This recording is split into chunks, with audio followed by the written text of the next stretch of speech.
കേരള ബാങ്കിനെ C class പട്ടികയിലേക്ക് തരം താഴ്ത്തി റിസർവ് ബാങ്ക്. 2022-23 കാലയളവിൽ നബാർഡ് സമർപ്പിച്ച റിപ്പോർട്ടിന്റെ അടിസ്ഥാനത്തിലാണ് നടപടി. എന്നാൽ 2023-24 കാലയളവിലെ പരിശോധന നടക്കുകയാണെന്നും ഇത് കഴിയുമ്പോൾ ബി ഗ്രേഡിലേക്ക് തിരിച്ചെത്തുമെന്നും കേരള ബാങ്ക് അധികൃതർ സൂചിപ്പിച്ചു.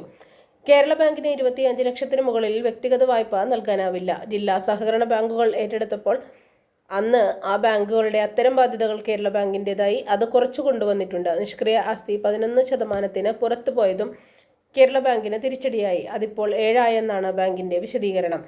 കേരള ബാങ്കിന്റെ റാങ്കിംഗ് മാനദണ്ഡങ്ങൾ വിലയിരുത്താൻ റിസർവ് ബാങ്ക് ഏർപ്പെടുത്തിയ കൺട്രോളിംഗ് അതോറിറ്റി നബാർഡാണ് മൂലധന പര്യാപ്തതയും നിഷ്ക്രിയ ആസ്തിയും വരുമാനവും ആസ്തി ബാധ്യതകളും എല്ലാം വിശദമായി പരിഗണിച്ചാണ് റാങ്കിംഗ് ശുപാർശകൾ തയ്യാറാക്കുന്നത്. ഭരണസമിതിയിൽ രാഷ്ട്രീയ നോമിനികൾ ഉള്ളതും നബാർഡിന്റെ എതിർപ്പിനിടയാക്കി. ബോർഡിൽ ആവശ്യത്തിന് പ്രൊഫഷണലുകൾ ഇല്ലെന്നും നബാർഡ് വിമർശിച്ചിട്ടുണ്ട്. ABCD എന്നിങ്ങനെയാണ് ബാങ്കുകളുടെ ക്ലാസ് പട്ടിക.